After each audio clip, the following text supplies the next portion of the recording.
we have for you tonight three thinkers who've been really on the front lines, both of conceiving of this process and what it means for people in terms of implications and certainly social justice implications, as well as what it means for cities to actually begin to move on this agenda, and especially here in California. So that's kind of our lineup.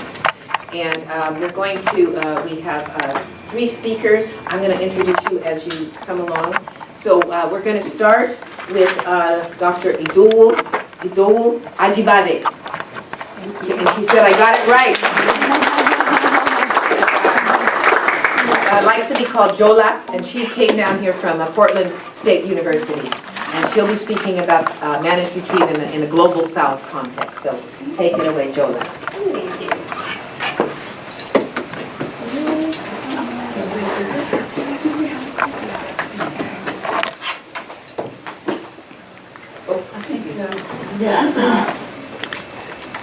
Thank you, Uber, and thank you everyone for having me. It's a pleasure to be here. The question I asked in this paper is create and reclaims.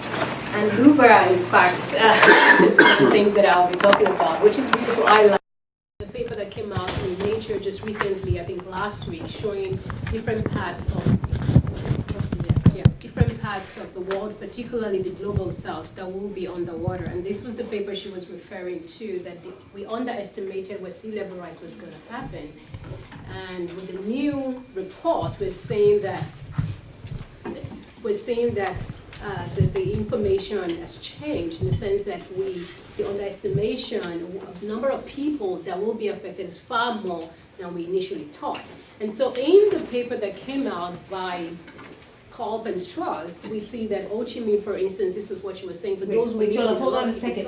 I think Rachel's trying to get your slides up. Is that what you're doing? Oh, right? yeah. Oh my. Yeah, so sorry. I can see, but people Yeah, don't see. Yeah, no, I'm so sorry. Hold on, 'cause let's I make can sure see we- myself. Yeah. See what There we goes go. on. Thank you. Okay, so this is the paper I'm talking about that came out in Nature. And they were telling us about how we've underestimated sea level rise in coastal flooding. And so they show that the number of people that will be exposed on land exposure is actually higher than we initially thought. And by 2050, possibly, of course there are a number of uncertainties around climate change, but possibly parts of Vietnam, for instance, may be underwater. Ho Chi Minh is one of the cities, because I study cities. Bangkok as well. Some of you might have seen this, a lot of you may not have seen it, so it's just good for us to put this in a larger perspective. Bangkok, a lot of the areas might be underwater. Same with Shanghai, we can see part of East China as well. And Alexandria in Egypt. And I just picked this for, there are a couple of others that they shared, and I just wanted to highlight this. But my work focuses on Lagos and Manila. And so when we look at these predictions, and the question is, should city reinforce structural measures to keep themselves in place? Or should they find ways to accommodate this risk? Or should we retreat? And that's really what we want to answer to, or not answer, but at least think about, because it's far more complicated than yes or no. So think about whether we should retreat, and if we think about retreating, when should we do it? Should we do it now? Should we do it in 10 years to come, 50 years? When exactly should we do it, and how? And who should manage retreat? These are some of the things that I'm trying to explore in the work that I do. And one of the key things we're working on right now is to map where retreat relocation is happening all around the world. And Luber mentioned to me that a couple of our students might be interested in adaptation and sort of to suggest things that people may want to explore. If you look at the map right now, oops, yeah, okay.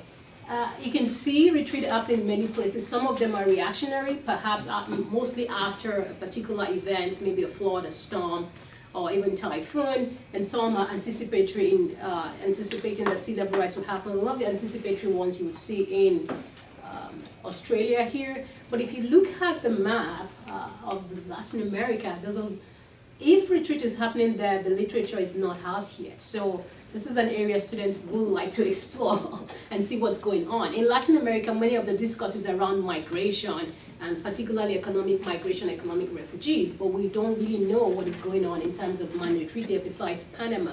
So this is an area I think students may want to explore going forward. And so we were just trying to understand what's going on in the literature here, but I'll focus on two case studies specifically where I was on ground to explore what was happening. And so my two case study sites was Lagos and Manila. And the reason I chose those two case study sites is because there's so much similarity between them. When you think about the urbanization process, they're really highly populated cities. Manila being about 12.8 million people in the metro area. And you have a whole lot of climate vulnerability as well when you think about flooding, storm surges, potential sea level rise, and of course they experience typhoon sometimes up to 20 within 10 years. So that happens a lot in Manila. But again, there is, of course, the social divide, the economic divide, and you also have quite a number of people living in slum settlements near the water or near the river and also near the coast. Similarly, in the case of Lagos, very highly urbanized, surrounded by water, but also prone to flooding and prone to sea level rise, and we get storm surges as well. And just like Manila, there are people who live in slum settlements around water areas, around the coast and around the lagoon. So we see this similarity between these two cities, and I wanted to understand how managed retreat was happening, and if at all, there are policies in these two places to address issues around adaptation in the context of managed retreat. And for me, one of the reasons I picked this picture is when we're talking about managed retreat, sometimes we're thinking about infrastructure, or we're thinking about the place and the space, and we forget that it involves people. You know, people whose lives would be changed one way or the other if they are forced to move, if they don't have a voice in the decision about when to move. And so this woman, for instance, lives in Makoko. She sells her food there. There are children who go to school in that area. It may not be a place you and I want to live, but this has been the home for a lot of people. And so managed retreat is just a place and infrastructure, but it's really about people and their lives. And to understand how they're involved in the decision making about managed retreat and what happens to them when they retreat matters. And so for me, in this paper, I explored the issue from an environmental justice perspective, looking at fairness in the decision making, but also their meaningful involvement. And when we're thinking about managed retreat and environmental justice, there are two things, or multiple things that come to my mind. One of which is managed retreat is about risk avoidance. You're trying to protect people, whether it's from sea level rise or flooding, but also it's about access to resources. When you move them away from places where they've always lived, which is the place where they're surrounded by their livelihood, particularly for farming communities or fishing communities, it means you're withdrawing them from what you think is risk, and then you're moving them to a place where there may or may not be resources. So we need to think about those two things, risk avoidance and access to resources, when we're thinking about managed retreat. And two other things that are important, of course, is the procedural justice in terms of the decision-making issue, but also the distributive justice. Who gains and who loses when we're planning managed retreat? Because there's something to be gained and there's something to be lost, and we need to think about that, particularly looking at issues around cultural and livelihood losses that may happen for people. Who is marginalized through managed retreat? Who is facilitated matters. But also, does managed retreat redistribute risks? These are things that I think we need to think about, and some of these things feature in the work that I explored. So the question for this particular paper, where a couple of them was, when cities adopt or refuse to adopt retreats, whose interest does it serve? And who has the power, resource, political power, legal, and also economic power to influence retreat? And if people don't retreat, who has the power or the resources to mitigate risks? So these are two things that are simultaneously happening. And who retreats? Do people retreat voluntarily, or are they forced to retreat, and under what circumstances does this happen? And who manages retreat? And lastly, of course, do we leave those places, when people retreat, do we leave those places as sacrifice zones? Just like Luba was saying, do we just leave it for the coast to be the coast again? Or do new things happen there? I think this is important to explore, and I explore this in this paper. In a larger box of thinking, one of the key things that mattered to me is also the fact that how does geography intersect with people's class, their socioeconomic conditions, and the value system in which we are evaluating what an adaptation is and what it is not. So how does this happen when you're thinking about people who have ability to retreat and people who have ability to stay in situ in the place they've always lived? And so for this work, I used a couple of methods to analyze the questions that I raised: the policy analysis, expert interviews in both cities, focus group, and also I was in the field to observe what was going on. So in terms of the findings, in the case of Lagos, which I found surprising, that Lagos did have a very robust policy on relocation. They didn't quite use the word retreat. You'll find in that text, it's relocation and resettlement. And they talked about relocating infrastructure, transportation system, energy system, and in fact identify ministries that are in or that should be in charge of this retreat, and how much it's going to cost, the economic relative cost in terms of whether it's high or low or medium. So it's really very robust in terms of when you're thinking about relocation policy in the case of Lagos. In the case of Manila, there was no managed retreat in the climate change policy or in the disaster risk reduction policy at all.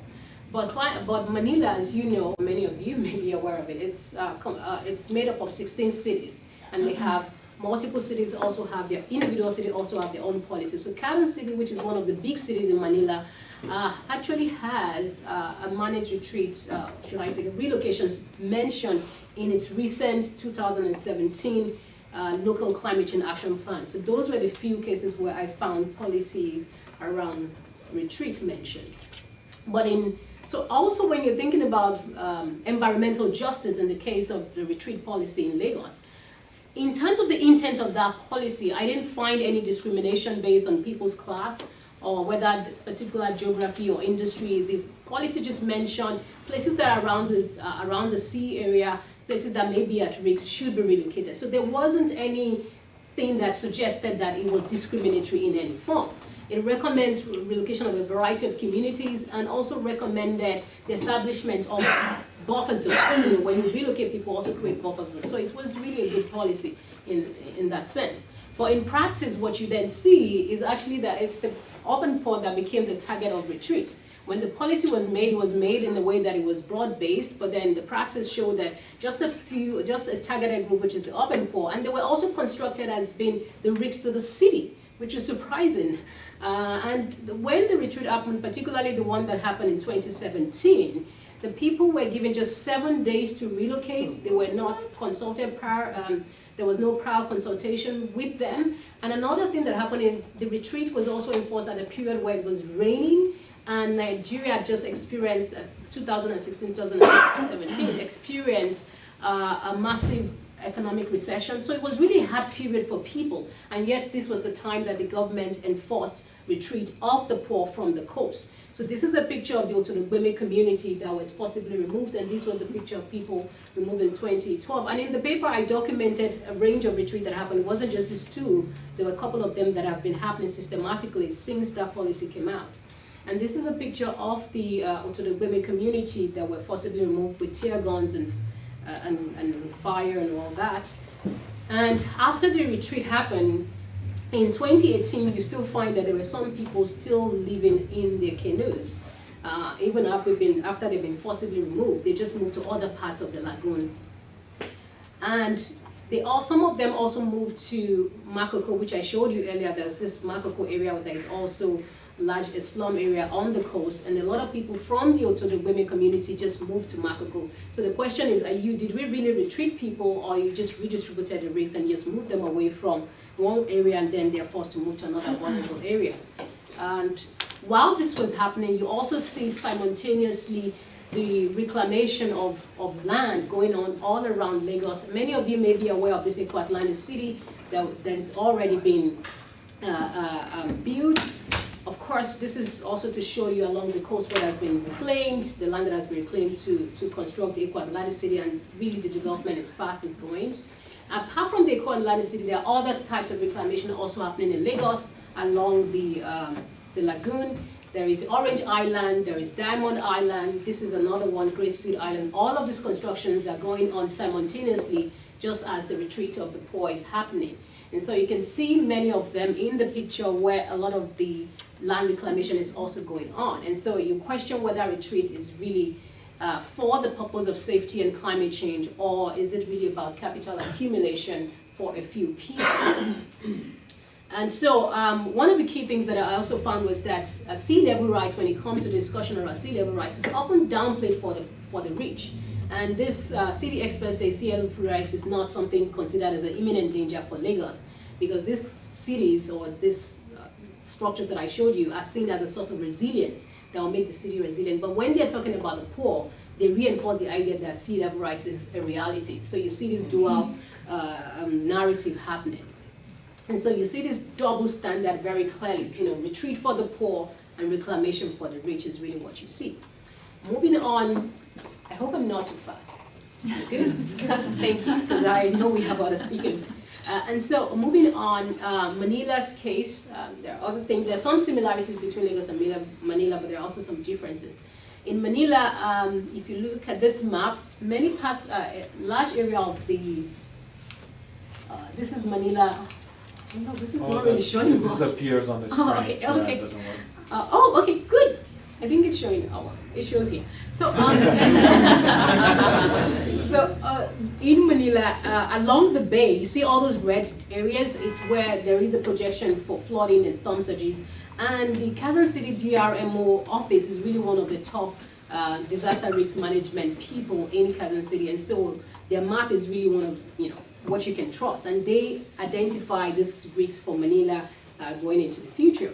And so people have been targeted to move away from those flood-prone areas. But again, just like Lagos, the target of the urban poor, the large target of urban poor, the target of urban retreat as being the urban poor.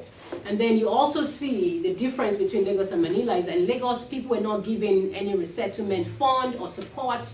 But in Manila, the government is actually providing social housing for the poor, but the social housing is being provided outside of the city. And they also offer some kind of mortgage pathway to ownership. So they give people the social housing and allow them to live there for a year, and then the following year you have to pay, you have to start paying a mortgage. And so these are the types of houses that are being constructed in Bulacan, in Cavite, and some other places outside of Metro Manila. And one of the key things that happened, but then you see people coming back. People decide to relocate when the government offered them this and give them 18,000 pesos. The people move, but then you see they come back. And then one of the reasons we found them coming back is because of the lack of opportunities. And this person said, as long as we have a place to be transferred, we're fine. But of course, we want where there are jobs. Because if you transfer to a far place and you can't eat anything, you will die there too. So the question is, should people die because of storm and flood, or should we allow them to die out of hunger? So these are two things that challenges retreat, for at least from the perspective of the urban poor. Another city, this is from a city expert in Quezon City who was also challenging the idea of forcing people or even just encouraging them to retreat without providing opportunity, particularly social services. She says the relocation sites that people are being moved to are incomplete. The house is there, but besides the housing structure, there isn't much. And so she says it's far from people's employment, and she questions what about the economic and transportation needs, what about the schooling needs for our children, and she says without social services, that kind of retreat, she conceives it as a disaster. While that is going on, there is also a discourse, but all planning process as well, going on in Manila in terms of the government offices that will be relocated. So the government is planning to relocate some of its major offices to New Clark City, likely because when there is flooding or particularly typhoon, the response is not strong enough, and so the government plans to relocate people, plans to relocate this agency outside of Manila so they can respond effectively to disaster in Manila. So that is already going in the works. But the difference between Clark City and the kind of relocation you see for the poor is that the Clark City is actually being prepared. People have not been forced to move there. They are constructing railroads, they are constructing housing, and just really getting the city ready before the relocation happens, which is different from the way in which the poor have been moved in Manila. But while that is happening, we also see in the case of Manila, the former mayor now, now they have a new mayor this year, but last year he actually approved 3 new islands to be constructed on the coast, on the Manila Bay. And this is one of the cities that he also approved. So this new Manila City of Pearls, and there's also Solar City that is supposed to be constructed on the Manila Bay. And these are some of the areas that they envisage new construction. And you can see that this diagram matches with the same diagram of where flooding, the same map where flooding is expected to take place, and also the impact of sea level rise.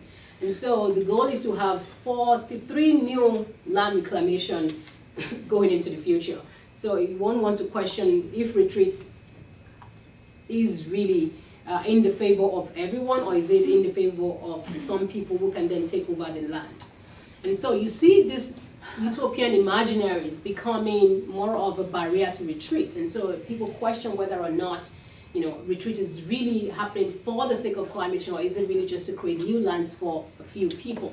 And when you create those type of structure, of course, it would lead to path dependency, which would make it difficult to relocate people in the future. And also you will need more adaptation money to even reinforce that kind of adaptation, keep it in situ for a long time. So it's going to be a challenge. And so Mayor Estrada here says, when completed, he was talking about a solar city, says when completed, a solar city with its glittering skyscrapers and world-class amenities will arrest the rapid deterioration of an old city like Manila. So the thinking is that the new structures would change the old structure, and one would wonder if that really makes sense. And so these are some of, in my paper that I published, these are some of where the forced relocation is happening in Lagos, and you can see also where the new land reclamation is happening. And same in the case of Manila, you see where the government assisted relocation occurred, and also where the land reclamation is going to be happening in Manila.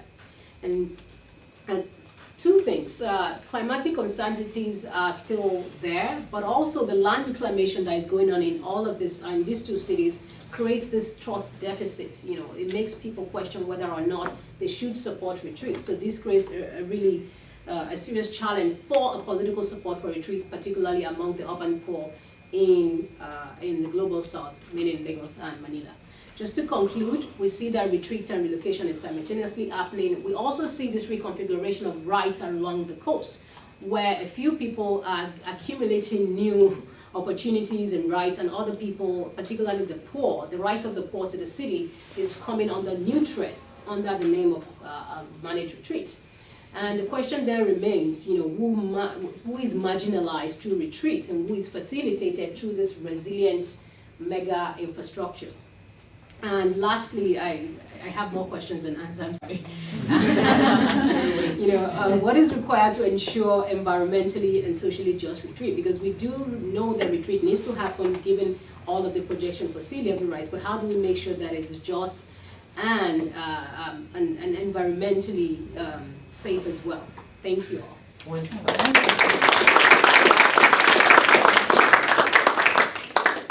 What a wonderful start. So that's a great segue actually into our second speaker, Dr. A.R. Siders, likes to be called Siders, from University of Delaware.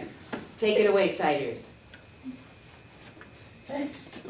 I need someone to stop sharing your screen so I can share my screen. Yes, yes, right. That's okay? Get the whiteboard up in the chair out of the way.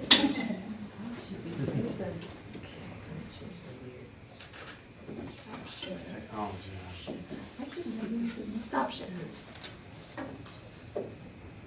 Perfect. Yeah, turn it up. Thank you so much. Turn it up. Yeah. The volume, yeah. Oh, good volume.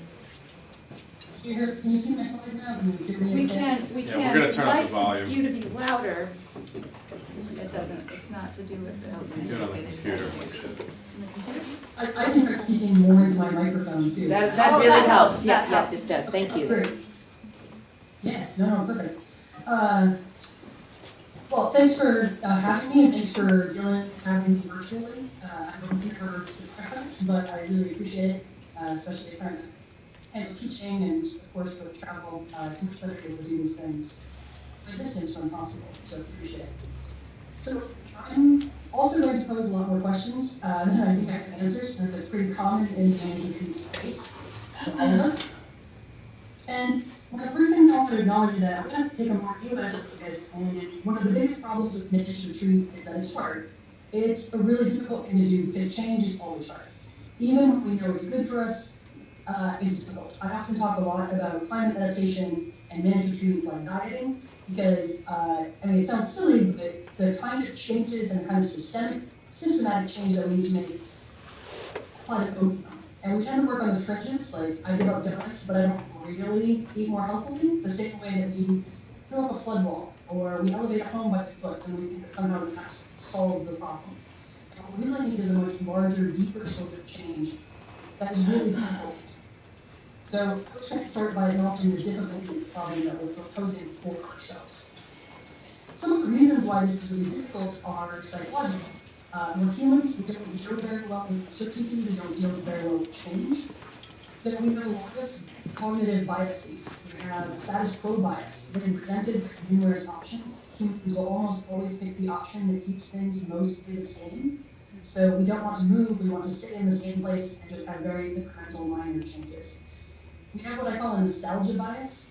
If you ask people what they want, what they really want is some fictional past of their childhood. I want the winters and Christmases of my childhood from when I was 10. And that's just not going to happen again.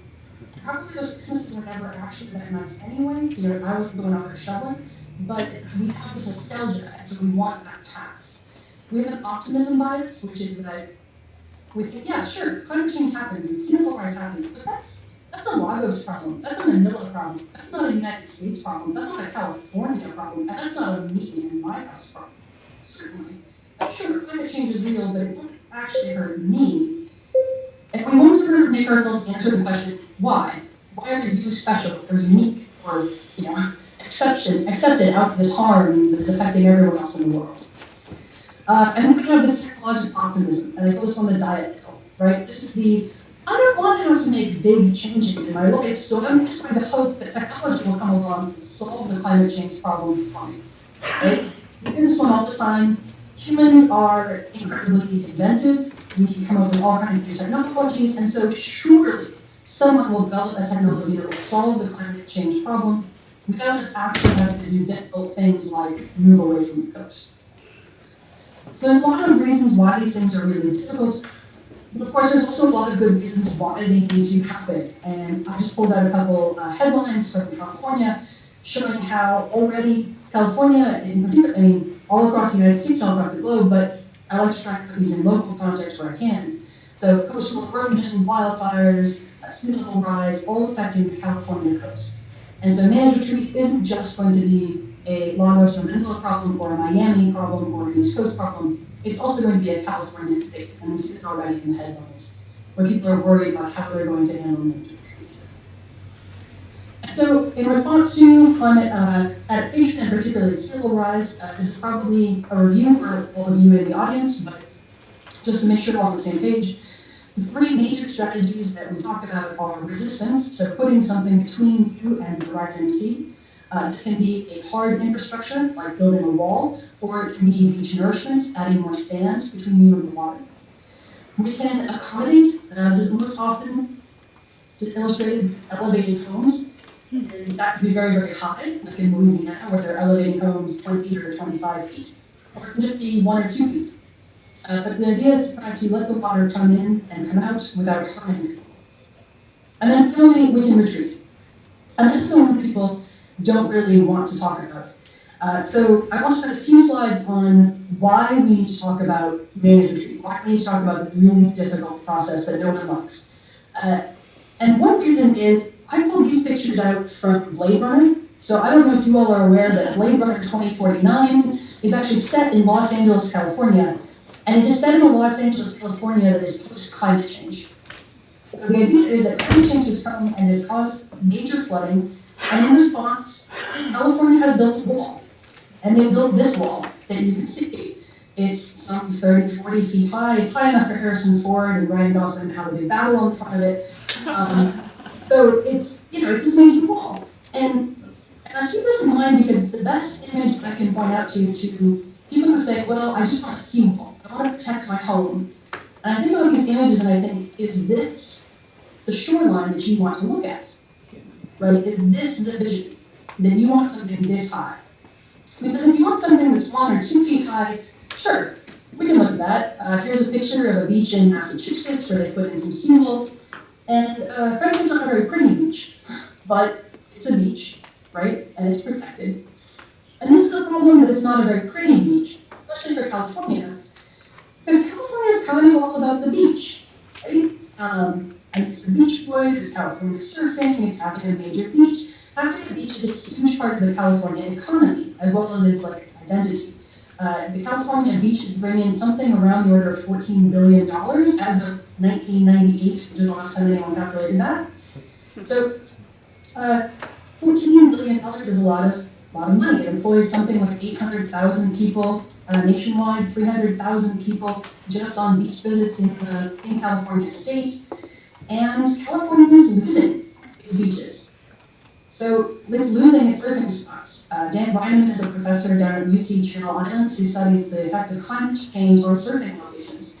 And by 2100, 18% of California surf spots are estimated to disappear.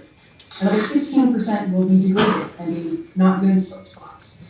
If you don't particularly care about surfing, just in the beaches, USGS predicts that 1/3 to 2/3 of Southern California beaches in California will disappear. What I find most terrifying about this number is that this calculation assumes that California will continue to beach nourish. So California will continue to dig up sand, put it on the beach, watch it erode, dig up sand, put it on the beach, watch it erode. And even as California does that, it will still lose 1 to 2/3 of its beaches.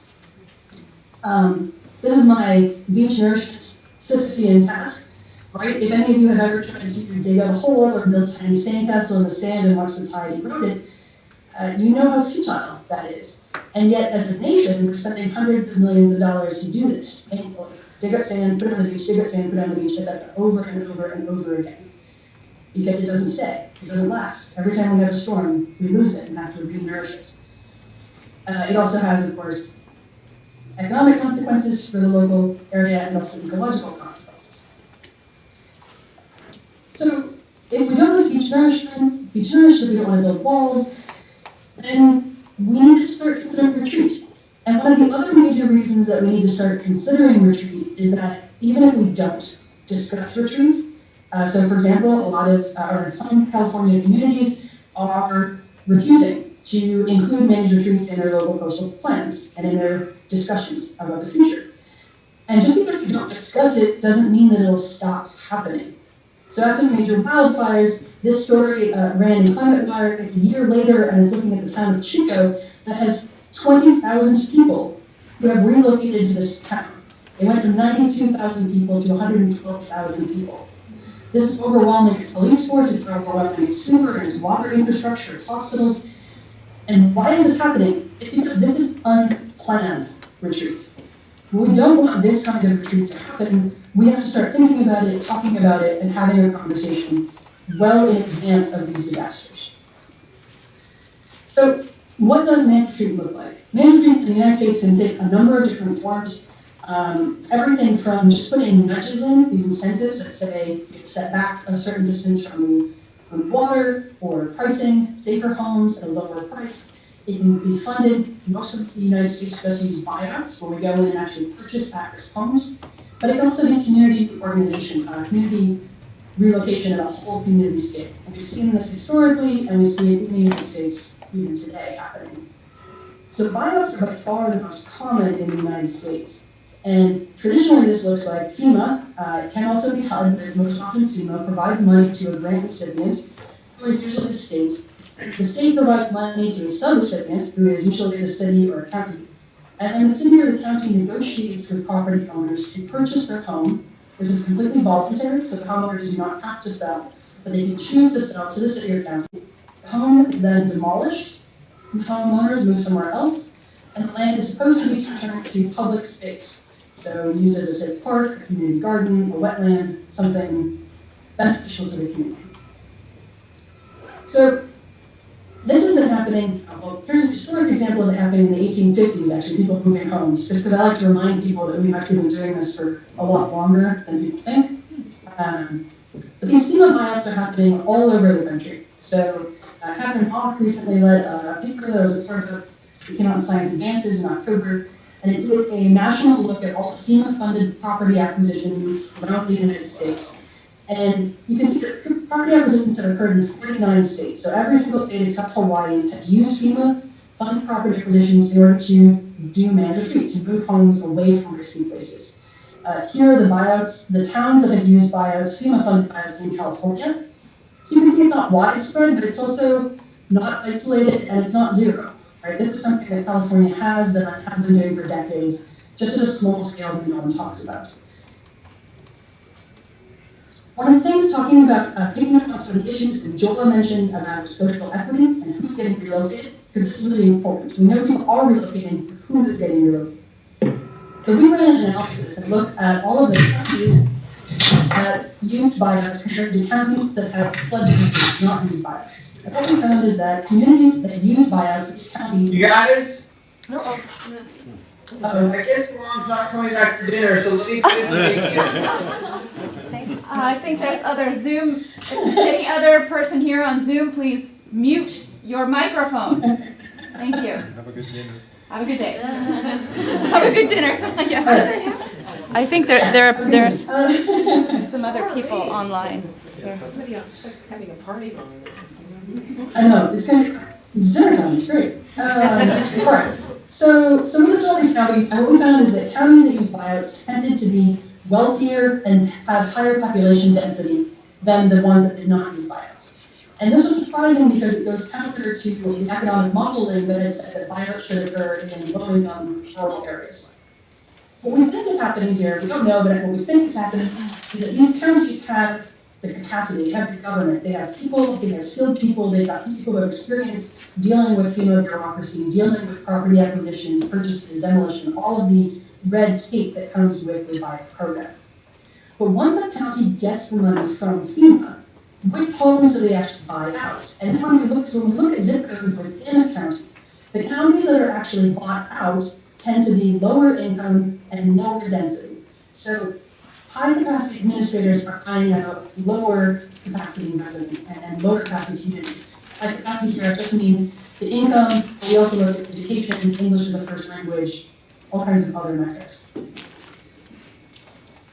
did another statistical analysis looking just at North Carolina in a slightly finer grain. And when we look at North Carolina and we look at where people are buying out homes, one of the things that's interesting came out is that buyouts are occurring in North Carolina, are occurring in lower income and higher minority communities. And shoreline armoring and beach nourishment are happening in front of wealthier communities with higher home values and lower percent minorities, right? And one of the big questions that comes out of this is this unfair? Is this bad, right? We can see there's a disparate effect, but is that a bad thing?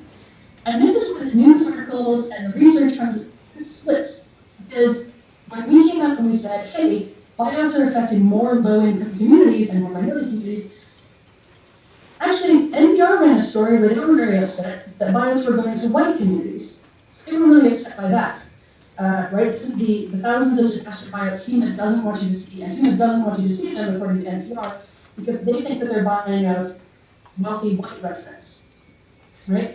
Here's a global environmental change paper that's arguing that FEMA's whole project is ethnocentric because it's not buying out enough low-income and minority communities.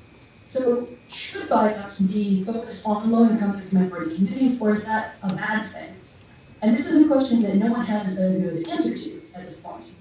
The worst thing that seems to be able to happen is to ignore race and equality when making these decisions. This is a very famous map, it's called the Green Dot Map of Louisiana after Katrina, where there was a proposal to relocate the most vulnerable neighborhoods in Louisiana, or in New Orleans. And if you just relocated the most vulnerable neighborhoods, one calculation says that you would end up relocating 60 to 80% of the African Americans in New Orleans.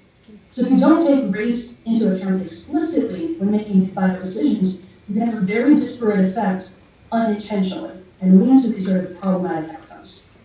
On the flip side, if you don't offer buyouts, then you end up with people who have brutal choices, right? Sell your home at a loss or live through another flood and another disaster.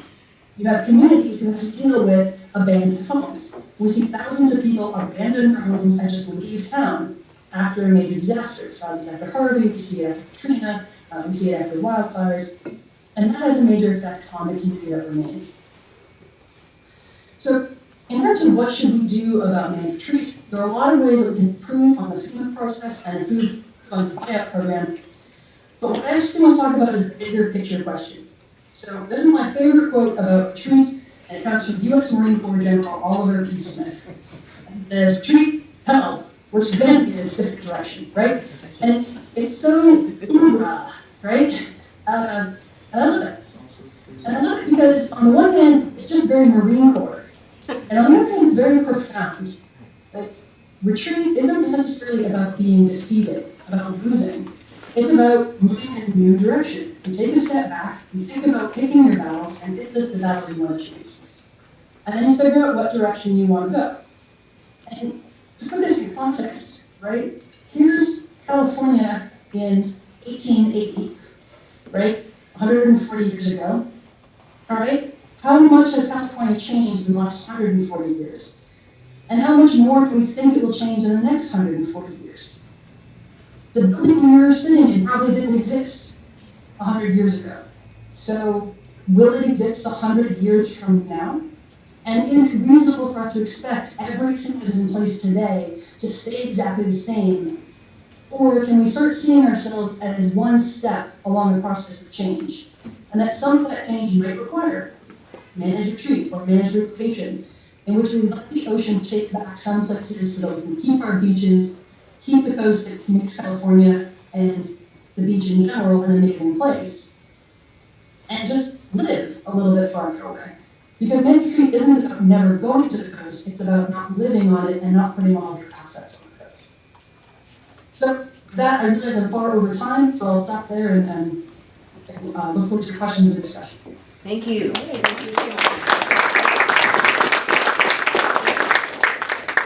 thank you all for your forbearance with not great technology here. And last but not least, we've got Charles Lester. Great intro to Charles Lester. Many of you know Charles was the head of the Coastal Commission in California for, oh geez, how many, 6 years, 5 years or so, but a long time career on coastal management, and we're looking forward to your remarks, Charles. Thank you.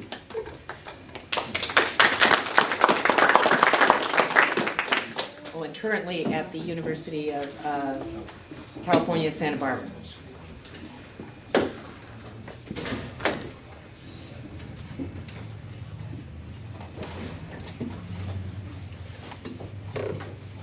All right, thank you very much. It's great to be back. I think I was here a couple of years ago, and in the letter of invitation from Professor Scourse that I received about tonight, I think he said something like the students here really deserve complexity and sophistication. So to emphasize that in the talk. So I'm going to do my best to throw a lot at you in a short period of time, and hopefully it will look like complexity and not chaos or a bunch of disparate pieces of information. As was mentioned, I've been with the Coastal Commission for 20 years before leaving a few years back. And so I'm going to mostly talk about my experience at the Coastal Commission and try to inform some of these questions. And I too am only going to really ask questions or frame questions. I want to start with some sophistication. So this is something known as the Sunken Cathedral at the Ritz-Carlton in Half Moon Bay. I show it because the first time I saw this, I remember turning the corner on the beach and I looked up, and if you know that original Planet of the Apes with Charlton Heston, where he comes down at the corner at the end of the movie and sees the Statue of Liberty sticking out of the sand, and he goes, "Oh my God, what have we done?" And he falls to his knees, and it's about a legacy that we have here on our coastlines everywhere, and so I think it's illustrative of the challenge in front of us, but I'll come back to this in a minute. So that's the end of the sophistication.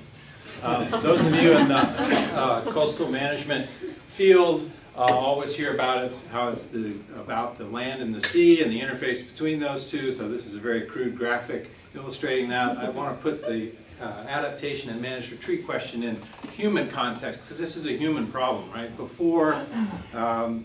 Before people were here, sea level went up and down, and geologists will tell you that it inundated and pulled back, and therefore the coast was experiencing this ebb and flow and in some sort of equilibrium. And in fact, if you know anything about the Monterey Peninsula, you know that the Del Monte Forest, for example, has 5 or 6 marine terraces that were formed over millions of years by the ebb and flow of sea level rise. And in fact, that's why we have such a diversity of habitat on the peninsula, is because each one of those terraces has a unique assemblage of soils and other characteristics. but that was sea level rise before we got here. When we arrive and we settle, all of a sudden we have this problem where we're pushing back against the sea, and so the coastal squeeze forms. And that's why it's important to think about this as something that we've created by our pattern of settlement. This is an example of the coastal squeeze in Malibu recently. That wall is the famous wall at Surfrider Beach. This is a surf that was happening earlier this year, and you can see that the squeeze is very real in a place like this. In efforts to protect this wall from erosion, the city placed down some haphazard rocks you can see in the foreground there, but it's become this big conflict, both within the surfing community and more broadly. So putting the challenge in California in context, one of the things we need to realize is that we really have inherited the problem before we even began any sort of active management. So this is Pacifica around 1940. This is a town north of here. Look at the back line of the back dunes here. Can you see that, mouse? Yeah. This is what it looks like today. You can see we decided that it was okay to develop at the edge of the back beach. We built some commercial development, a little bit of residential. And if you can see, the beach there is now still apparent in the foreground, but it's blocked at the hotel on the rocks that were put there. If you projected out what really should be there if there was no development, the beach, and this is a very crude graphics program that I own, showed you where the beach would be if we hadn't developed in that location the way we did, right? So that was a choice we made before we started to manage the beach. We've made all kinds of choices like this in California, and we've built in some really dumb places, on sand spits in many cases, at the river mouth, along the beach. All of these places are inherently hazardous, and they're facing a difficult future. The other thing to keep in mind in a place like California, and I think around the world probably, although in some ways I think the first presentation we saw shows me how relative these problems are, and that California is not facing nearly the kinds of changes that some places in the world are facing more sooner. But nevertheless, we do have a diversity of environments in California, so it's important to remember that context matters, and there's not going to be a silver bullet to any of this. Managed retreat in one place is not going to look the same as another place. We've got low elevation to high elevation, we have more rural, we have more urban, and you can find communities all throughout California anywhere on that graph. The other thing we need to remember is that this is an inherently uncertain science at one level. What happens along our coastline, especially in places like Pacifica, is episodic and not necessarily predictable. This is what happened in the space of about 10 days in Pacifica after many weeks of rain and a little bit of wave action at the toe of the bluff. I don't know if I can go back here, but up to about 90 feet of coastline was lost in this one location in a very short space of time. So there's uncertainty in when this happens. It's not a gradual event, even though we look at sea level rise as a gradual phenomenon. This is another example of that uncertainty in the geological sciences. Pacifica, again, in that oval, there was a development approved right before we started to manage development in California. This condominium complex was constructed. In theory, it was set back for 150 feet of 75-year life to be safe until 2047. Well, that didn't go as planned, and the seawall was constructed. In fact, I was the director of the commission when that seawall was approved in 2012, I think, 40 years after the condominiums were built, so a little bit earlier than we thought. And there's only about 30 feet of bluff remaining in some of those places. Also in Monterey, for example, there's been some work on what's going to happen here with sea level rise. And again, it's a range of projections. We know the general trend, we know it's happening, it's going to happen, but exactly when and how, we're not certain, right? It depends on your assumptions. So uncertainty is key. Let me turn to management in California, because I was asked to talk a little bit about constraints and also how we've dealt with them here. California coastal management, in my mind, is about the rule of law, the use of science, and democracy and the real sense of engagement of people.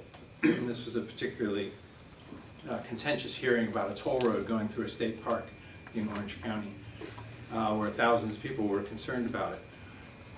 But we've been managing coastal development for about almost 50 years now in California. And I could talk all night about all the different pieces of that, but let me focus on hazards management related to this managed retreat question. Two main ideas in California law. One is that new development should minimize risk, be put in a place where it doesn't make new risks and won't require a seawall, for example, in the future. The second core idea was that existing development is grandfathered in for protection, assuming other standards can be met. So at the time of the law, we did what is often done. We grandfathered in those who were there on the coast, and we said anyone coming to the coast needs to do it in a more safe way. The other piece of information about California is that we have something called local coastal programs, which Siders mentioned, and that is the idea that all of our state law needs to be implemented by local governments at the local level through local planning. So that's a major political dynamic in California. Well, the one piece of the law, the grandfathering of existing development, has essentially led to the inevitability of seawalls in places like Solana Beach. So we've seen the gradual increase and expansion of seawalls in California in all of our urban areas, not including the Bay Area. I can talk about that later if you want. So this is an example from Solana Beach where you can see the nice geology in 1989 has become this sort of Disneyland-esque landscape of faux seawall. And that beach will just disappear, everything else being equal. The other thing we've seen is demolition and emergency response along our coastline. So the standard mode of operation is to wait until the emergency happens and then try to do something about it. Again, in Pacifica, we've seen some tremendously challenging geological situations. These apartment buildings were demolished in the last several years because they couldn't be saved, notwithstanding the efforts. You can see at the toe of the bluff. And as Siders mentioned, we have a lot of unplanned retreat happening. Right? Those lots are now vacant, but it's not like we planned for that to happen.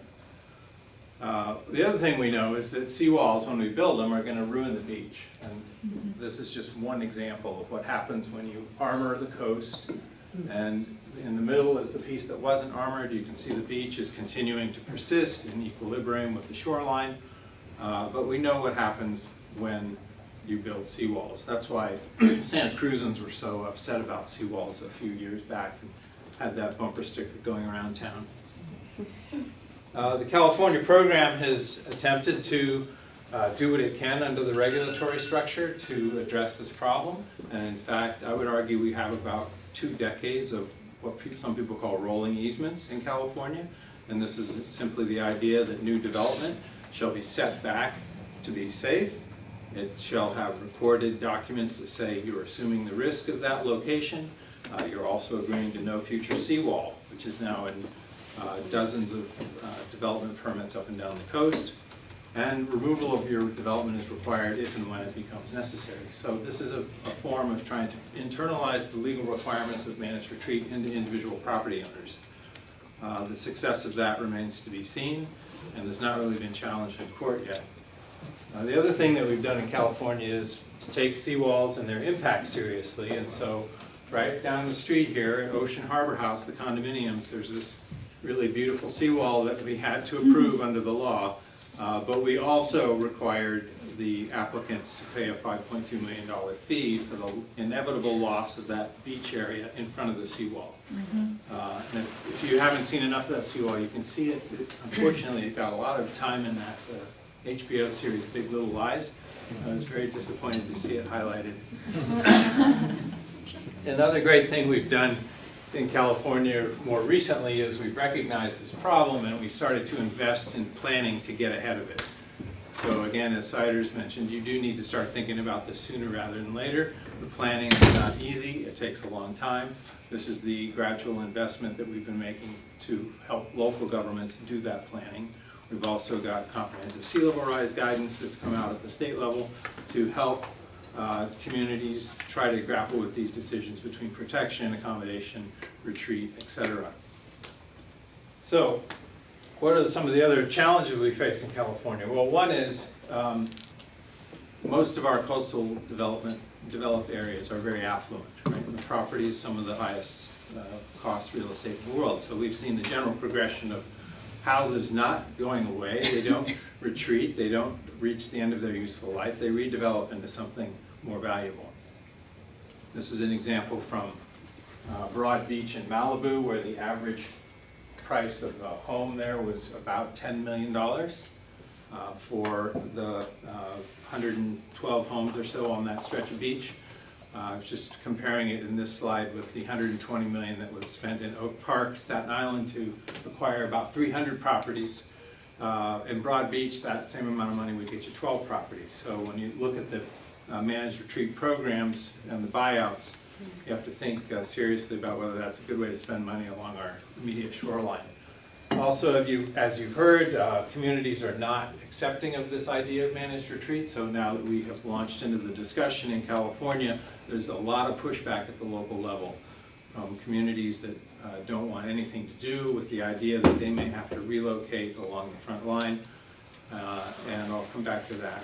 But this is a sign that was very prominent in Pacifica in the last couple of years when a managed retreat adaptation plan was coming forward to the city council. Because very many residents were saying, no managed retreat, not for homes, not for businesses, not for Pacifica. Well, going back to our Pacifica case, and I'm going to tie it back to some of the equity questions that have been framed already. On the left-hand side, you see the condominium I talked about that had the seawall built. On the right-hand side, you see, or I guess it's your, right-hand side, you see the apartment buildings that were demolished because they couldn't be saved. The only real difference in these two properties is how much money they were willing to spend on the left to try to protect those condominiums. That was a privately funded seawall, and by the way, it's already failed and is currently being repaired as we speak. So this geology is very challenging. It may or may not last, that seawall, and the condominiums may or not be safe. But we know that when you don't have the money to deal with it, as on the right, these apartment buildings didn't have any money to spend on doing more than throwing rock down at the toe of the bluff. And also, by the way, this was about 50 to 60 units of the city's affordable housing stock. So when you look at the equity situation, those are current rates in the condominium on the left at the top. About $3,000 for 500 to 600 square feet. You got to ask, who's winning and losing and how the system is working right now. The city paid for the demolition of those apartment buildings at about $250,000 each. So far, they may have received some reimbursement from the federal government. I'm not positive about that. But we know that the people who lived there had to find other places to live. Some of the other concerns I have in California, and this is a broader justice impact in my view. What do we do about the future encroachment, private encroachments on public land? California, like many states, is a public trust state. So public owns all of the land below the mean high tide. As that high tide encroaches under these buildings, we're going to have to ask ourselves, what do we want to do with those buildings? More specifically, the way we've been responding to this challenge in urban areas is to essentially armor, resulting in the loss of beaches, although we are starting to embrace this idea of beach replenishment increasingly. Who wins and loses in that? When you armor a beach, you lose the beach. So this was a shot, again, from Broad Beach in California. I was out there one day. These kids came to use the beach. They went up to the accessway. They looked down. This is what they saw. Because of the revetment that had been put there, there is no Broad Beach. Still isn't, except the lowest of tides. And they left. So it's a huge equity impact in the context of California coastal management, where we put so much value on our beaches and the beaches for everyone. We do have some success stories, and we can ask ourselves, well, what were the conditions of those success stories? This is Stillwell Hall in Monterey County, again, not too far from here. A revetment was put in over the years to try to protect this officers club. They failed to do that. They determined that officers club had to be demolished.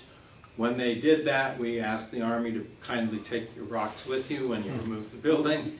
And I will give them credit. There was a Marine reference earlier. The military, when it says it's going to do something, it does it. Right? And they do it well. So this is what it looks like today. You can see as the beach restored itself. It was pretty resilient there. And this is essentially an old sand dune system, so it's easy to do. But it's now a state park. It was not necessarily planned, but it was handled well when it had to happen. We have had some instances where we've worked with local governments to actually do the managed retreat of a facility and infrastructure. This is the case of the wastewater treatment plant in Morro Bay, where the Coastal Commission said, no, you can't redevelop your wastewater treatment plant in the flood zone on the shoreline. We want you to look for a safer location. The city went back to the drawing board after a multiple-year community planning process. They came up with this inland location on some agricultural land, and they're now pursuing it. So you can do it, you just have to commit to it.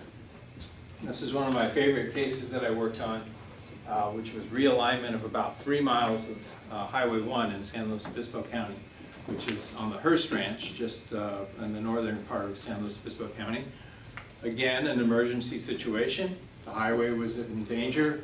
We gave the Caltrans Transportation Agency an emergency permit to protect the highway. You can see in the top photo, that was in 1997. Actually, the first year I had come back to the Coastal Commission.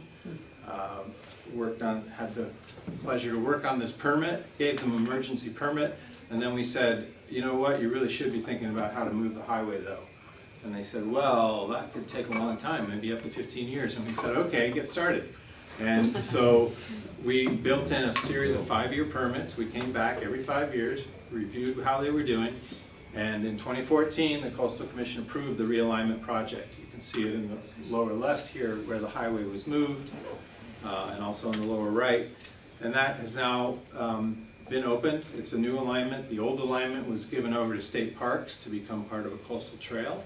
So a great side benefit of that relocation. And the shoreline has started to restore itself. So we managed to retreat that highway. And in fact, a different species has moved in. This was this elephant seal was down on the beach last time I was down there. They're all up and down that section of coast, but they've started to populate in that area where the rocks were removed.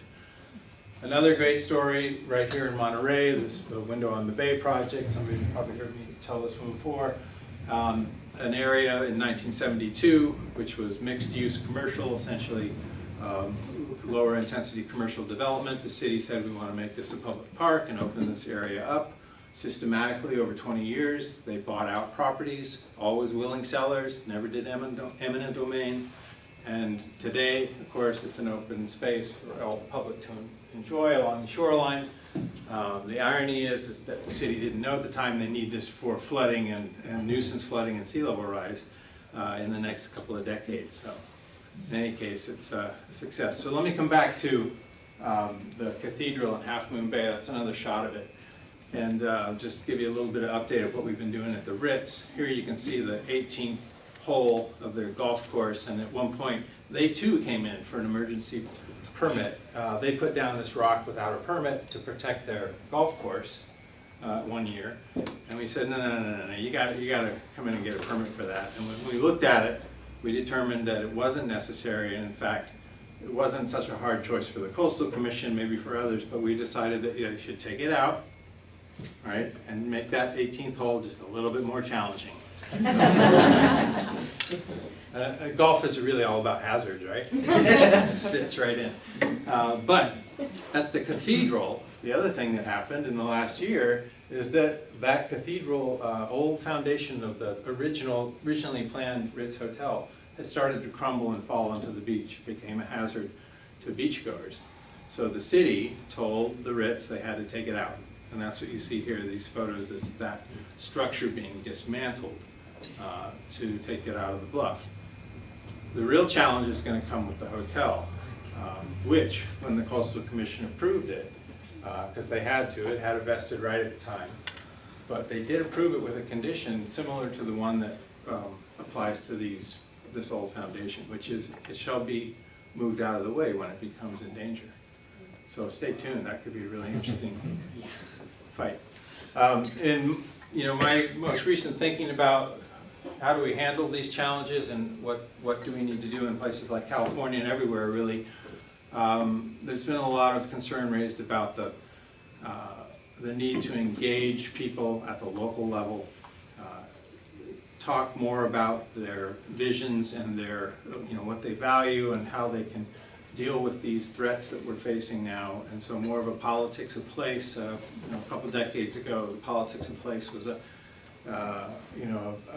strong idea going around, especially related to management of Western public lands. But let's engage people at the local level and come up with visions of how to enable communities to persist and maintain the things that they value about a community while also dealing with this hazard. And it's a lot about visioning. The slide that Sider showed of the 2047 Seawall in LA, I have that slide also. I didn't bring it tonight, but I think it's a vision of what the future could be. That seawall is described as the Sepulveda seawall, for those of you who know LA. Well, Sepulveda is pretty far inland, right? If you can imagine a seawall at that location, that would be quite a bad vision. So I think it's a lot about visioning, and so I'd like to end with a quote from Jane Jacobs, big urban planner, who was talking about cities, but I think the same idea applies here, which is, it's easy to design these things, but rebuilding a living city or a shoreline really takes imagination. That's where I think we need to turn our attention. So. All right, thank you very much. I think we'll just we've got about 20 minutes or so, 25 minutes. We'll go right into sort of a discussion here. But I will ask our panelists if they want to jump in to start the discussion first. You don't have to, but so I'm just going to invite questions or comments from the big wider audience, including you, Sider. Comments, questions, anybody out there? Yes. This would be for Lester. You showed some slides of pre-existing development that, or development that got approved by the Coastal Commission, but subsequently was granted seawalls. And I'm confused how that happened. Like Solana Beach and. Well, that's a great question. I probably did show some slides of properties like that. Many of the properties that have gotten seawalls have been determined to be existing under the law. So, as I mentioned briefly, the main provision of the Coastal Act says if you were existing development, you are essentially entitled to protection if there's no other feasible, less environmentally damaging alternative. The challenges in recent years has become, what does that term existing mean? And unfortunately, in some of its history, the Coastal Commission said existing means here, now, existing. Whereas I have argued and others have argued that this really meant existing at the time of the law, which is the correct legal interpretation of the approach that was attempted to be put in place, I think. So that would ask, is this development existing, was it existing in 1976, and therefore it might be entitled to development, or to a seawall. The real challenge has been in redevelopment, so I didn't go into this in detail, but most homes, redevelop. Any of us who are homeowners know that. That's how home ownership works, and real estate works, redevelopment. And so a lot of the fighting that's going on at the local level in California now is about whether and to what extent houses that exist along the shoreline can redevelop, or do they have to comply with the existing standards for new development, which would mean, okay, if you want to redevelop up beyond a certain level, then you need to conform with the current standards. This is very similar to what FEMA does with flood elevation. So if you're in the floodplain, you can renovate your house, but if you go over 50% value of your house, for example, you have to now meet the new elevation in the rules, right? So your so-called non-conforming development, you need to conform if you redevelop so much that you're basically making a new house. That's the same battle that's going on the California coast now. At what point does a renovated house become a new house? And at what point does it need to comply with the existing standards, not the old standards? So I'm going to jump in and kind of follow along here. I mean, basically this is here we are, humans fighting about property. I mean, very much about, right, and who, and the potential, on the one hand, potential major losses of property value. Some of the towns say, even when we just say the words managed retreat, property prices go down, we don't even have to do anything. So we've got that, and over here, we've got property fights with the narrative about relocation, but, you know, massive redevelopment. So I guess my question is to both of you, assuming that there's real risk and people do need to come back, how can you imagine a socially just process in these different contexts? So either one of you, jump in. I would speak in the context of Lagos and Manila. There are real risks, so it's not even an assumption. There are real risks to people living on the coast, and particularly right after, whether it's a major flooding or typhoon, you do see that the risk is very real. But in my mind, how to envision a more socially just approach is really to acknowledge that people, not just acknowledge their rights to the land, but engage them. So there is this idea around some kind of sovereign rights that people have over the places they can live in. Oftentimes here we talk about buyouts because, you know, this is a rich country, people can buy people out.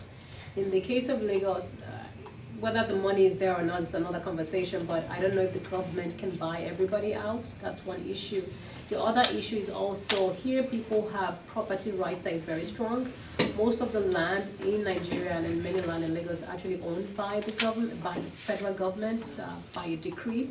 And so what people have is certificate of occupancy, not so much ownership of the land.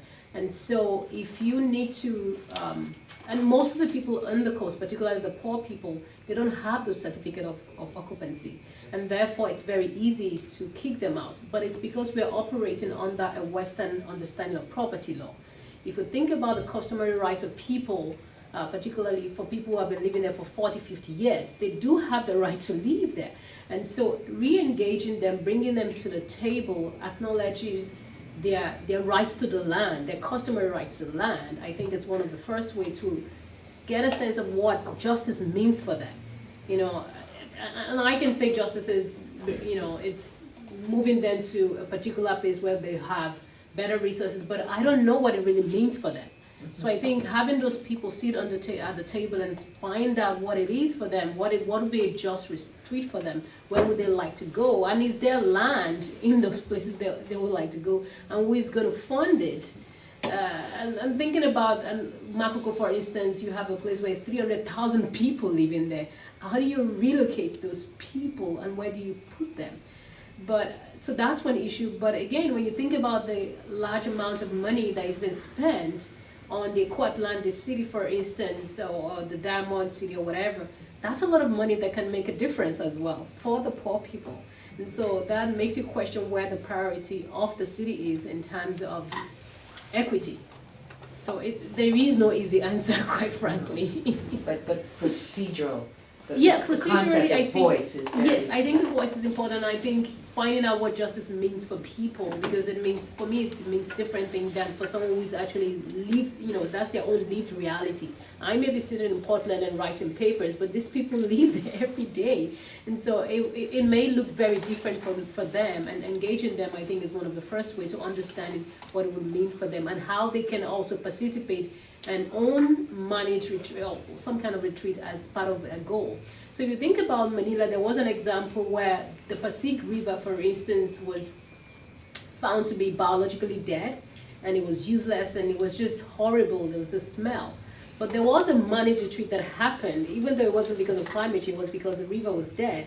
And so the World Bank, if I can remember what I wrote in the paper, the World Bank and the Asian Pacific, the Asian Bank, the Asian Development Bank, thank you, gave some money, around 200 million, for the relocation of people away from the Pacific River so they can rehabilitate the river and make it, just make it come back to life. And now it has.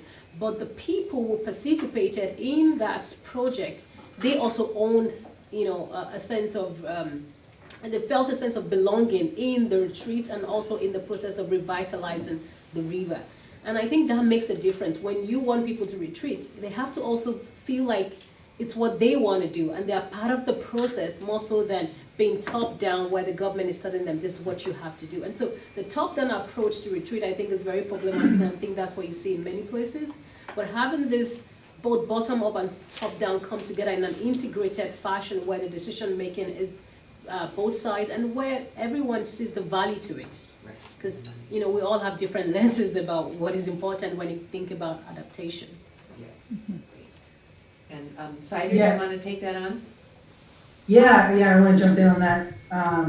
Sorry, I gotta get my mic up here again. Yeah, I want to jump in on that. I think that, so environmental justice theory talks about distributive justice, right? You want the distribution, the outcomes to be fair. You want the procedural justice to be fair. And then you want to recognize historic wrongs. And I think something we don't talk enough about is the historic injustices that have led to people living in these places have led to the settlement patterns that we have, right? There's a reason that the really wealthy can live in some coasts, and in other areas it's the really disadvantaged and marginalized who are living in these at-risk places. And at some point, I think that managed retreat and adaptation, in order to be just, is going to have to recognize that, particularly, well, and looking US-wide, right? Most of the communities that are most at risk are also historically marginalized, right? The major communities that turn up in the news we look at are the Alaska Native villages in Alaska, who only live in these at-risk places because that's where the federal government put them, right? Or we look at the Gullah Geechee people, formerly enslaved people in South Carolina, who are now living in at-risk places and threatened by coastal retreat. And to talk about their relocation without acknowledging the history of why they're there in the first place won't ever create full justice for them. The other thing that I think is really important is thinking about who pays for the alternatives, right? If we don't do retreat, if people don't relocate, if they stay in place, who pays for that? Who pays for the flood walls? Who pays for the seawalls? Who pays for the beach nourishment? Who pays in a less financial sense by not being able to access the beach, right? If the beaches get walled off so that only the wealthy can live on the coast and only the wealthy can see or access the coast, you know, who's bearing the brunt of that choice? And sometimes I think we talk just about the people who are relocating, but if we could also talk about the trade-offs that we're making by not making these other choices, that might help put it in more perspective. I think it's really interesting you mentioned that people are afraid that property values will drop if we talk about managed retreat in these areas. But the evidence is showing that property values are going to drop in these areas anyway, and are already. National averages are 4 to 12% annually that homes in the floodplain are dropping. So, you know, when we talk about these actions that we're going to take in response to climate change, we also need to be very aware of what is the alternative. Because sometimes we can trick ourselves into thinking that the alternative is that everything stays the way it is, that it will just stay in the status quo. But that's not true. Like, the world is going to change regardless of what we do, and so we have to be aware of the different options that we're taking. And choosing not to do anything is still a choice. So, yeah, I think addressing historic wrongs and then also thinking about the trade-offs that we're making can be really important in terms of trying to think about just answers. Can I just follow up on both of those, which was, you know, Do you want to face this way? Yeah. Doesn't matter.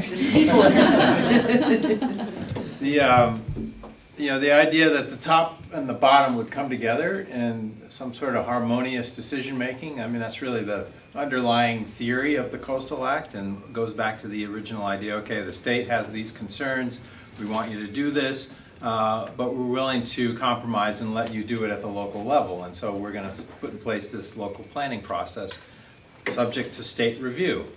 And that would be the way we all integrate our values and reach harmony. You know, that's never been an easy thing to do on the California coast, no matter what the issue. And then going back to the point you just made, Siders, about alternatives, or another way of thinking of it is social cost-benefit analysis, where you're laying out the options of things we can do and figuring out what are the pros and cons, the costs and benefits of each alternative, and who are the winners and losers with each of those. All of that gets thrown into the mix at a local planning process, and it becomes a very difficult thing to do public forum when you take democracy seriously, right? So everybody's got a say, and at least 3 minutes at the mic, and you're trying to figure out how to find that sweet spot where everybody is equitably treated and continues to have access to the things they care about, like the property they own or the beach they want to visit. And that's just what makes it a very challenging thing to do. And so, I'm not sure the way out of that, and I was talking to somebody the other day asking me whether what we really should be doing is having a wake to come to terms with the necessary change that's happening. And are we going to be able to save the beaches of California? To me, it's a very sobering thought that we've spent 50 years having one of the strongest public access programs in California. Precisely so, it's not only the rich that get to enjoy the beach. And now those beaches might be underwater in 2100 because we also want to protect the development at the edge. And even if we try to retreat, I'm not sure the physics, and Juliana might have something to say about that, would allow it, right? In other words, sea level rise is going to happen and overtake some of these places physically faster than they can adapt, even if we weren't here. But we're the only ones who care about it, right? Sorry. Do you want to comment? Yeah, no, I think the physics are very specific to different kinds of habitats and locations, but I was just, you said, kind of in your whole presentation, because even if you're being unjust, so let's build this let's move the poor away so we can build this fancy dream city here. You still need a workforce to support that, and if you push them out to the woods and if they can't get there, how are they going to even sustain themselves? And then with all the hazards that they're now exposed to, that's kind of going to be a double, one later. And that has a parallel, I think, with California, because with the housing costs being so high, we're pushing away the workers further and farther away from their jobs, and now your emissions are going up with transportation, and air quality is suffering. So even if when you're being unjust, it seems like we're making all these really bad decisions. I don't know if they do your studies in Lagos and Manila, if you saw any consideration to how are people going to get to work, or what are we going to get people to maintain. More holistic thinking. Yeah. Oh, is that a question? No. No, the question is that if you came across that kind of through your Oh studies, yeah, I mean, that's part of the reasons why people said, when they relocate people to outside of Manila, they can't get work. And so that's why they said, we don't have jobs in those places, and where you have jobs is where you're kicking us out. And same thing with the Ecuador City, for instance, when it was being constructed. The workers were underpaid. They were paid less than $10 a day, and many of them lived right outside of Victoria Island. It was very expensive for them to come, and they didn't have health insurance or any health benefits, and some people died. And so those projects themselves have a lot of injustice within them, and then thinking about a larger issue with managing to treat on climate change is another separate challenge. But yeah, so trying to address climate change with those projects, but then you have to bring people living, miles and miles outside of the city to come work there is Other questions? We have a few more minutes, or comments, or reflections, or shouts, or feelings,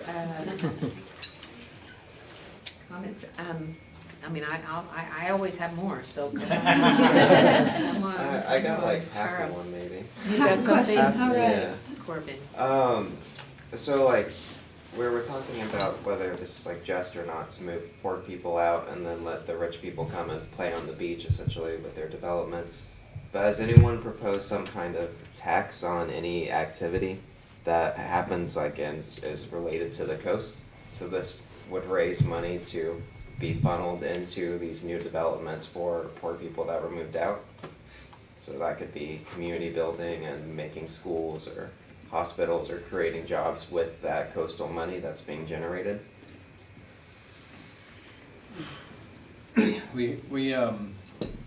We have more recent attention to the financial dimension, not necessarily structured in the way you're suggesting, but we've now got talk of a bond a new bond measure, and a lot of the funding we do in California is through bonds.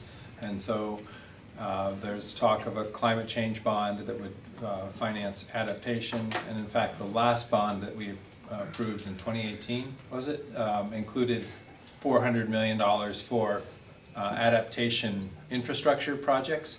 So we have started to recognize that this is big money to, move not just people, but freeways and wastewater treatment plants and all of this coastal infrastructure. And so I think that's a positive sign. The housing and the community building is a really challenging one. And as you just heard, we have an affordable housing crisis in California. And so just funding housing wherever it is a challenge. I sometimes talk about this. Interesting that the original Coastal Act included a requirement to put affordable housing in the coastal zone. And to me, this highlights the fact that we do need to think holistically, as some have already suggested, and recognize that this is not just a shoreline development problem, but a community visioning and redevelopment or reimagining problem. And that includes thinking about how housing works and transportation works. All of the traditional land use planning questions need to be thought about at once. So anyway, they took that out of the Coastal Act because the Coastal Commission was actually requiring developers to build the housing. And local governments were upset about losing the revenues and so it was changed.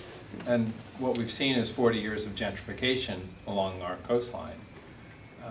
So how to move back towards a place where it's more equitable, that's a big question for not just the coastal zone, but the entire state.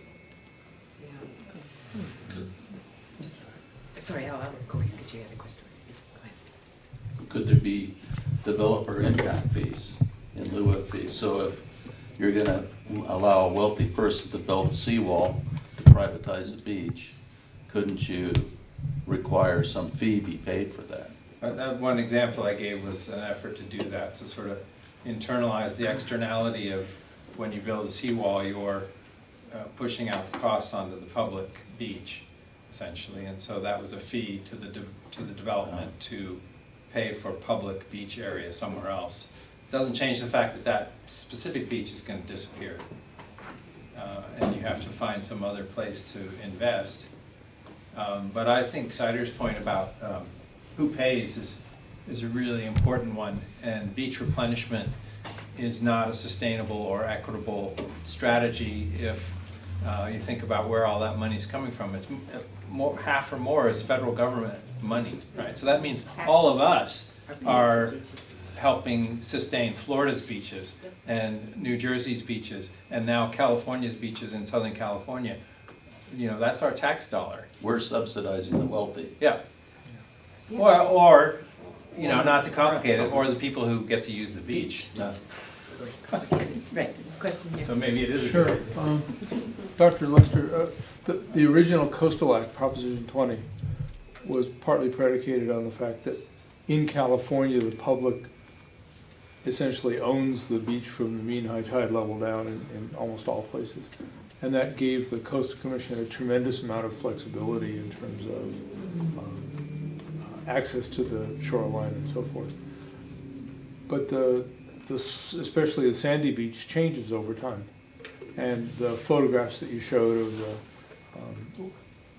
the apartments in the shape of the M down on the beach of Seaside. Now the state's beach is now underneath where these buildings are and so forth. And I've done a lot of work at the Dunes Colony north of the Salinas River, where the same kind of thing happens, whereas the dunes erode and the beach erodes. Now it's getting closer and closer to the houses. How does law take into consideration boundaries that change? For example, rivers that change from place to place, or beaches that change. That must make your hair gray. I think working at the Coastal Commission made my hair. Yeah, I know. I was surprised. And fall out. That's it's not my area of expertise, but there is a body of law on what happens, for example, when you have an evulsive change or sudden change in the bank of a river due to erosion, And so there is common law that you can rebuild that area and basically reclaim it. On the question of the tide line moving, I'd say it's an open question, and there is a federal case out of the Ninth Circuit at Washington, state of Washington, that suggests that even if you build a seawall and thereby put a hard line between the water and the land, that the mean high tide, or that theoretical line, continues to move inland, so that in effect the seawall becomes on public land. That has not been tested in California, and it's just one case, and it also involved Native American lands and interests, so it was a little more complicated than just a private property case. But it's a question to be dealt with. With the scenario where the mean high tide is going under buildings, like those houses in Malibu on caissons, the State Lands Commission, in theory, has the ability to say what should happen there, and most likely would be, okay, you need to start paying us for being on public land. So. What was that? I said, submit that lease application. Yeah. Right. You know, a long time ago, I had a roommate who worked for the Monterey Police Department, and he was involved in traffic accident investigation. He told me that in Monterey, most of the traffic accidents, collisions in the streets, don't happen when there's a red light or a green light. They happen when there's a yellow light, because some people use it to speed up and some just go. And I realized that we don't do really well when the rules are sort of changing and in flux and so forth. So thank you for that. Yeah, good point. It's also difficult because the states all define them differently. Charles, you mentioned that California is a public trust doctrine state, but each state that has a public trust doctrine defines that differently. Is it mean high tide? Is it high tide? Is it low high tide? How are they measuring that? So yeah, all the states have it differently. And then the laws that are supposed to be fixed are also in flux. Again, you mentioned the legal case out of Texas, the Jefferson case, that looks at a Volson versus slow onset change, and that's being challenged right now. So who knows if that'll be remain as good law, or if that'll be Texas only, or if it'll extend other places. So there is that difficulty of uncertainty in the law that is meant to be very static and predictable, and instead the law has difficulty dealing with rapidly changing conditions, whether those are environmental or social or anything else. So laws that are meant to be fixed in time have trouble with that kind of change. So we're going to wrap it up in a minute, and I'm going to invite each of our three panelists, each of whom we could engage for hours, because so much you have presented so much, my brain is just kind of probably going to explode here in a minute. But I'm going to invite each of you to maybe make a final comment of something you want to make sure that we take away with us and that we got back. So I'll let you just reflect on that, and when you're ready, give it a roll. Can we go this way? Okay.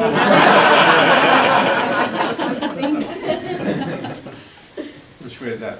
Are you ready, Siders? Sure. I'll do it. So my final thought is that I think that we often underestimate the amount of climate adaptation that will be necessary.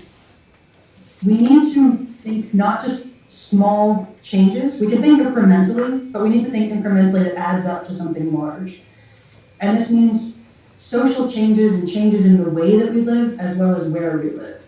And in some ways, this is a daunting task, but I think that one of the best opportunities here is to frame it as an opportunity. It is also that climate change is providing us with an incentive to do better and to do something really amazing. And if we take it as an opportunity to redesign the way we live, we can think about doing amazing things and reclaiming amazing public access beaches and making those beaches equitable and fair and open for everyone. There's a wonderful opportunity there if we look at it in the right mindset. So my takeaway is to try and challenge people to think about this in a positive light, that yes, we're going to have to adapt and it will be large adaptation, but this could also be exciting and a potential to do something wonderful. Lovely, terrific, thank you. All right, who's next? Charles. I would underline that. I do think it's an opportunity, and so when I look at that picture of Pacifica I put up where we built on the beach, and now the beach should be somewhere where it isn't, you know, what would it take to recreate that beach? And what would it mean for us to actually try to get that to happen? And what do we need to do that? But part of that challenge to me is a political one, which we haven't talked about too much, and I think you know, it's important for people to engage in politics and look for leaders, and this is not just about managed retreat, but everything really, the way we're going.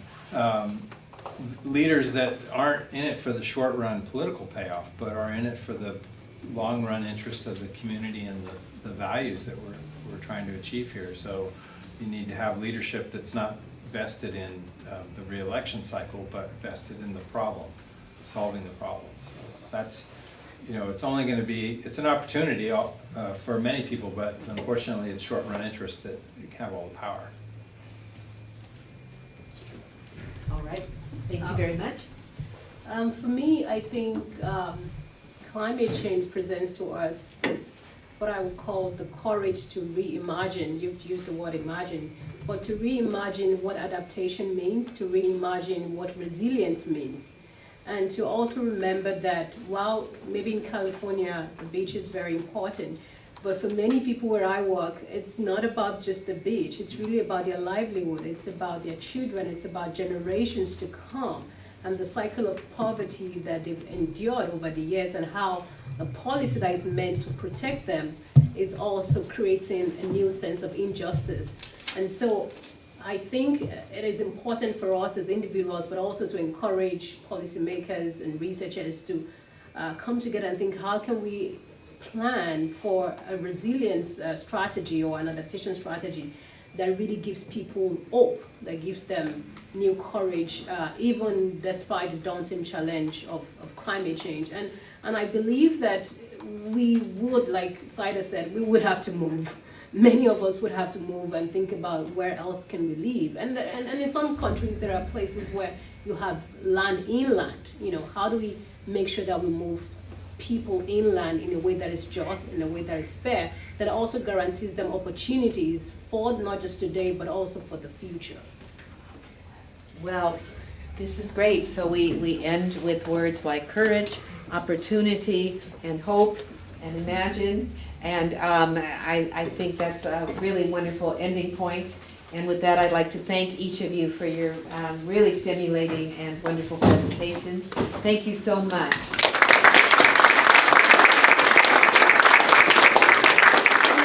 And we hope someday, Siders, we'll get to meet you in person, but thanks so much for being here. Yeah, thank you for having me from distance. Appreciate it. Yes, indeed, and congratulations on all the press coverage. Pretty wild, pretty wild. I mean, It's been a wild fall.